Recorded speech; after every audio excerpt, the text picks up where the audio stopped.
ይኸው ይሄ እሱ በግጥም ላንቺ የጻፈልሽ ደብዳቤ፣ ይሄ ደግሞ አንቺ ዲያሪ ነው ምናምን ብለሽ ዋሽተሽ ለሱ ልትልኪለት ያዘጋጀሽው ፖስት ካርድ።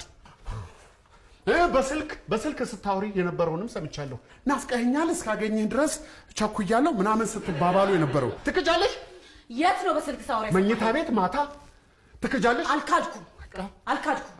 አዎ በስልክ ሳወራ ነበር፣ ግን ሳወራ የነበረው ልመጣ ነው ብሎኝ ስለነበር ከማይክ ጋር ነበር። ማይክ? አዎ እኮ እኔም የምትባልቂው ከሱ ጋር ነው ብዬ ነው የደበደብኩት። እና ደግሞ ከማይክ ጋር ካልሆነ ሌላ ሰው እንዳለ እርግጠኛ ነኝ። በስንቱ ከሌላ ሰው ጋር እየጠረጠርከኝ ነው? አና እንዴ አሁንም ቢሆን እኮ ሰውየው ማይክ አለመሆኑን እንጂ ሌላ ባለጌ ሰው እንዳለማ እርግጠኛ ነኝ። ያው ያገኘኋቸው ማስረጃዎች የሚያሳዩት ይሄንን ነው።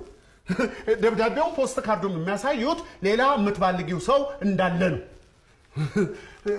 አንተን ስለሰጠኝ እድለኛ ነኝ፣ እወድሃለሁ፣ አፈቅርሃለሁ፣ ረጅም ዕድሜ ምናምን ምናምን። አሁን ስለተደረሰብሽ መካዳችን በስንቱ። ስለዚህ ደብዳቤ ምንም የማውቀው ነገር የለም። ይሄን ፖስት ካርድ ግን ለአንተ ነው የጻፍኩት። ወይ ሲታወቅብሽ ነው እንዴ ለኔ የምታረጊው? የሌባ አይነ ደረቅ መልሶ ልብ ያድርቃሉ። በስንቱ ለአንተ ነው የጻፍኩት አልኩ። በደንብ አንብበዋል? ያዝን ካንብበው። ማንበብ አልችልም እንዴ? አንብቤዋለሁ። አንብበው አልኩ። በስንቱ አንብበው። ስሙ የልጃችሁን ጉድ።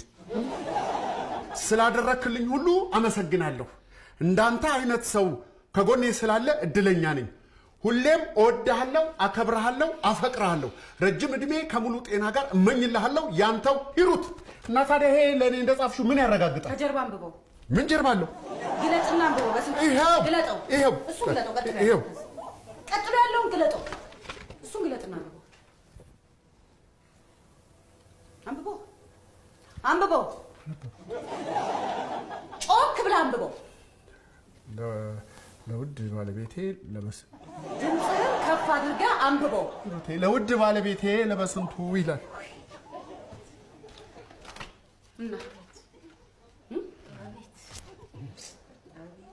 ዲያሪ ነው ያልኩ ሰርፕራይዝ ላደርግ ስለፈለግኩ ነው። ሰሞኑን እኔ ስራ እየወጣው ስለነበር ልጁን በሚያስላገስከኝ ላመሰግንህ ነበር። አሁንስ እርግጠኛው ወይስ ሌላ ማስረጃ ትፈልጋለህ? አሁንም እኮ አላመለጥሽም። ገጥሞ ይሄ ስታገጪ ነው ስትገለፍጪ እንደ ጠዋት ነው እንደማለዳ እንደ ጀንበር የልቤ ዙፋን ጠረጴዛ የሚለው በስንቱ። እኔ ስለዚህ ግጥም ምንም የማውቀው ነገር የለም። እንዴ ያንቺው ኤም ይላል እኮ እንዴ ያንቺው ኤም። ይሄንን አይደል እንዴ ፈልጌ የነበረው? ያልገባውበት ያልወጣውበት ቦታ እኮ የለም። እንትና ስንት በርከት እየመሰላችሁ ያጻፍኩት ማን ነው የምጠቁመው እዚህ? እኔማ ተስፋ ቆርጬ እኮ ነበረ። በጣም ነው የሚገርመው። እሺ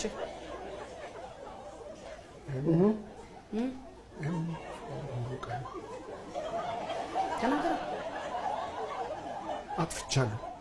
ማን አላጠፋህም አለህ? ከዚህ ሁሉ ለማን ገላግለው? እሱ ካልሞተ ማጥፋቱን አይቆምም። ቆይ አባዬ ተረጋጋ። በቃ እማዬ እናንተ ወደ ቤት ሂዱ።